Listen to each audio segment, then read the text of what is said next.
Hi there, little chicken nuggets. It's me, Carl. And it's me, Andy. Welcome to Grow TV. Welcome to Grow TV. Hosted by Carl. Where we have fun with our friends, talk about Jesus, and go over everything the Bible has to offer.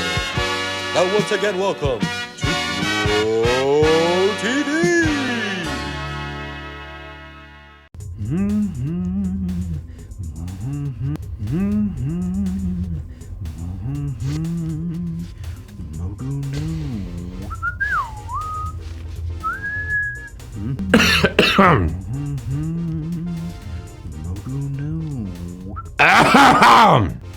Oh, hey, how's it going?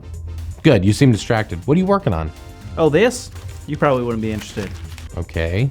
Fine, I'll tell you. It's my no mess up notes. Your what? No mess up notes. I put everything I mess up on this notepad. Then I do all I can to not mess up. And this week, I've done a pretty good job. Wow, that's cool. So can you tell me what's on the list? What aren't you supposed to do? Well, I guess, as long as you don't tell anyone. Promise. Alright, things I didn't mess up this week. Take a shower, wash my face, make my bed, make my dog's bed, sneeze with my eyes open, sneeze with my front door open, sneeze with my car door open, juggle a gerbil, gamble a goose, shuffle a shamu, tie my shoes, brush my teeth, wrestle a bear, fight a gorilla, tussle with a kangaroo, be on time to school, turn in my homework, do my wildebeest impression. Wildebeest? Yep. What's your wildebeest impression? Oh, well, they have a very unique sound and I do a really good impression of them. But I've been told that it gets pretty annoying. Oh, I don't think I've heard it. Oh, it's great. You'd love it. All right, then let's hear it. All right.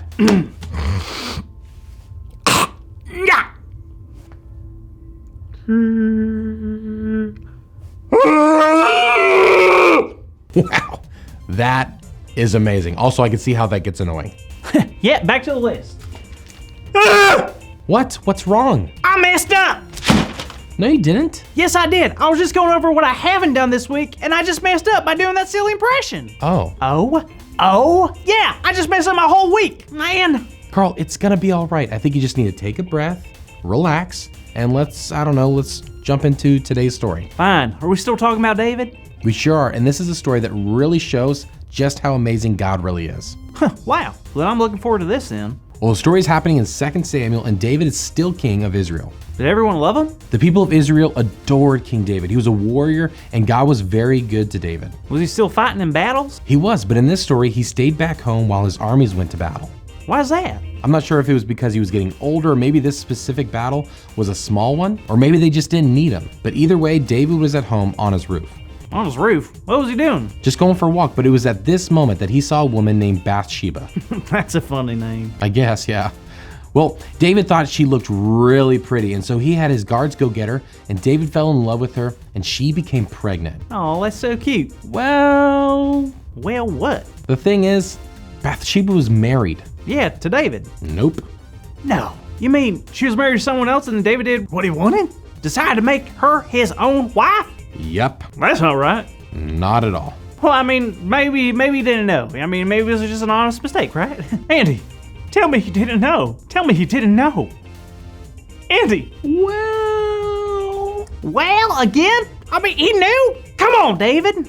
Yeah, and it gets worse. How could it possibly get worse? Bathsheba's husband, Uriah, was a soldier in David's army. Uh-huh. And David sent out an order to the general. Oh, I'm scared to ask. What was the order? He made sure Uriah was at the front of the group during the battle. Wait, wouldn't that be like the worst place to be? He would probably die. Unfortunately, that's what David wanted, and sadly, Uriah did die. That's awful. How could David do that? David had messed up, and he thought this was the best way to fix everything. Fix everything? He just made it worse. I thought I was messed up, but wow, David made a real big mess of things. I totally get why you'd say that. You know, we all mess up in different ways, but you know what's unusual? God still loves us. Not David though, right? Why would you say that? What David did was so wrong. It's like unforgivable. I know God loves everyone, but how could God still love David? It's impossible. Well, I have some news for you, Carl. God did still love David very much. I mean, yeah, David really did make some terrible mistakes, and he would have to deal with the consequences of those things later. But God never stopped loving David. So, God loves us no matter what we do? And there's nothing that we can do to change how much God loves us? That's right. Nothing can make God love us any more or any less. Wow, that definitely makes me feel better about messing up because I know God's love is unchangeable. Hey, Carl, that's our big idea. Today's big idea is God's love is unchangeable. So let's say it out loud on the count of 3. 1, 2, 3. God's love is unchangeable! Yeah! Ow. Unchangeable like my pants. I've never changed them. But it's like fine cheese, you know, the longer you age them and don't touch them, the better they become.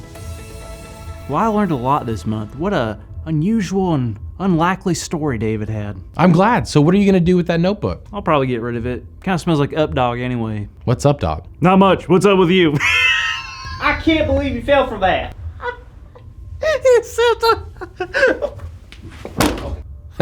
Look who fell now. All right, we'll see you next time, kids. Thank you for watching, and tune in next week for a new episode of